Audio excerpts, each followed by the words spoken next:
A ver, el señor Greg Abbott es gobernador republicano de Texas. Es un hombre que no quiere a los mexicanos, porque no porque lo diga, lo demuestra en casi cada decisión que toma. El hombre tiene 20,000 problemas, yo creo que mentales. Ha tenido una vida complicada. Pero bueno, hoy en Estados Unidos y en México y en muchos países, los populistas y los demagogos son los que están ganando. Ni modo. ¿Por qué? Porque el sistema neoliberal le falló a las grandes mayorías y hoy cualquier demagogo llega, te da una solución fácil a un problema muy complicado que tal vez no tiene solución, pero suena bonito, ¿no? Entonces ahora el señor Greg Abbott, para prevenir que entren más mexicanos y que entren más drogas, etcétera, se le ocurrió por sus pistolas, sin estar facultado para ello, cerrar la frontera entre México y Estados Unidos cuando el señor es gobernante local. Y eso es una atribución del gobierno federal. Y Joe Biden como que comiendo pinole y... increíble, ¿no? Pero en fin, a ver, Luis Miguel, nos está fastidiando este asunto. Ciudad de México, como en muchos temas, está tan obsesionada consigo mismo que hacia afuera no se entera de casi nada. Y tú lo sabes muy bien porque tú no eres de la Ciudad de México, ¿no? Entonces tú lo ves bien. Juan y yo pues somos aquí nativos y tienes toda la razón lo que dices. Cuando platicas en estos días con alguien de Ciudad Juárez o de algunas ciudades fronterizas, el tema más relevante, yo diría, es muy relevante para ellos, pero es muy relevante para México, es todos los problemas que está generando este cierre, mejor, no es un cierre, es un estrangulamiento del paso de camiones. De Juárez hacia El Paso. Para hacernos una idea, ayer la fila en la tarde era 23 kilómetros. Lo que cuesta eso, ¿eh? Son, hombre, aproximadamente son 15,000 camiones tipo tráiler. Uno tras otro. Y decías tú lo que cuesta. Calculen entre 75 y 130 mil dólares por camión. Por día. Wow. No, pero es el valor de la mercancía. Pero lo que está pasando, y lo hemos comentado en otros contextos, cuando pensamos en pronósticos económicos, en pronósticos de determinadas ramas, de determinadas regiones, cada vez más tenemos que decir cómo van a afectar variables no económicas a el desempeño económico.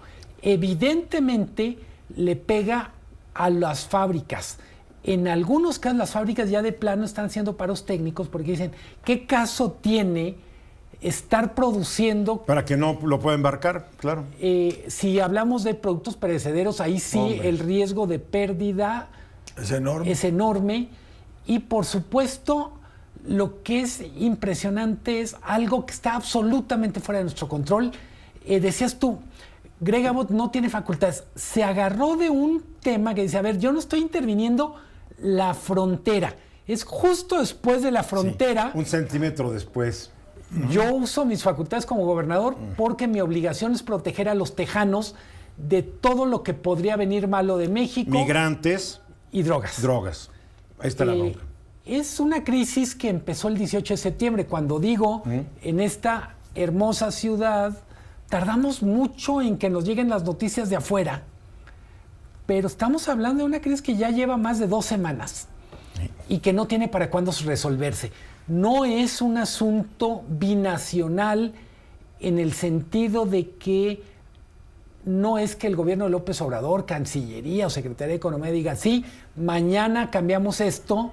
Es simplemente estamos a expensas de lo que el gobernador de Texas quiera. Con un intransigente que no vas a poder negociar con él. Pero es un Trump de segunda o de primera, no sé. Platicaba con una persona de la Cámara del Transporte de Ciudad Juárez. Me decía, es la tercera crisis en menos de 5 años. En el 2020, 19-20, Donald Trump en su campaña de reelección usó también como estrategia para presionar a México el cierre de fronteras. Greg Abbott hace 1 año y medio, para reelegirse, uno de los, vamos a decir, actos simbólicos fue también apretar, estrangular el comercio. el hecho es que la economía mexicana depende de que este tipo de arterias comerciales funcionen. Si las taponan, pues lo que está pasando es el equivalente a un infarto. Si lo Lo que pudiéramos ver. está ocurriendo es un bloqueo comercial, vamos a decirlo así. Y la frontera de Texas, no solo estás hablando de Juárez El Paso, estás hablando de Laredo, Nuevo Laredo, Laredo, estás hablando de una frontera muy amplia, por donde no solamente en Juárez pasa mucho, pasa en las demás. Creo que la frontera de Nuevo Laredo a Laredo es la más transitada, más que Ciudad Juárez. Imagínate, ese no se le ha ocurrido. A ver, Imagínate que se le ocurra. nos ¿Sabes lo están que es? oyendo en Estados Unidos, así es que no le des ideas. Es increíble que hablamos en este programa hace un par de semanas, tú lo ponías en la mesa. ¿Quién? ¿Cómo? Tú, Eduardo, yo. tú ponías en la mesa el tema de cuál es digamos, quién es el mayor socio comercial de Estados Unidos. Es México. Tenemos la frontera más transitada del mundo. Y obviamente ese intercambio comercial que le deja grandes beneficios a los dos países no puede depender de un señor que de pronto... No puede depender de populistas de ningún lado de la frontera, porque de este lado el presidente de sus mañaneras también le pone unas agresiones a Estados Unidos terribles. Biden no, Biden es un hombre más prudente.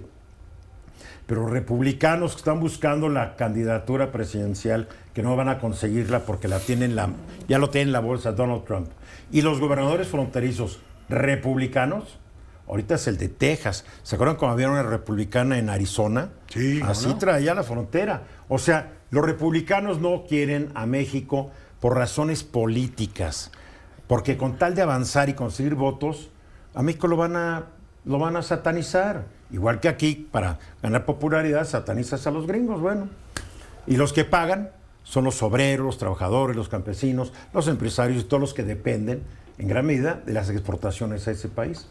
Es curioso cómo hace 2 semanas, cuando empezó este estrangulamiento del tránsito de mercancías, estábamos hablando más de qué impactos posibles iba a tener la huelga de trabajadores automotrices, que todavía no termina de llegar a México como efecto de esto, de lo que yo diría, le hemos dedicado menos tiempo, ya lleva 2 semanas. Qué bueno que lo traes. Sí, la verdad Gota a estamos... gota. Porque en la Ciudad de México estamos todos en la grilla de la sucesión presidencial. La grilla de la sucesión de la jefatura de gobierno en la Ciudad de México. Yo por eso cada vez estoy tratando de traer temas que no tienen que ver con estos políticos, porque hablamos demasiado de gente que hace muy poco.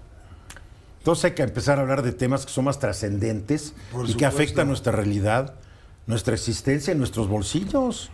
Digo, Por supuesto.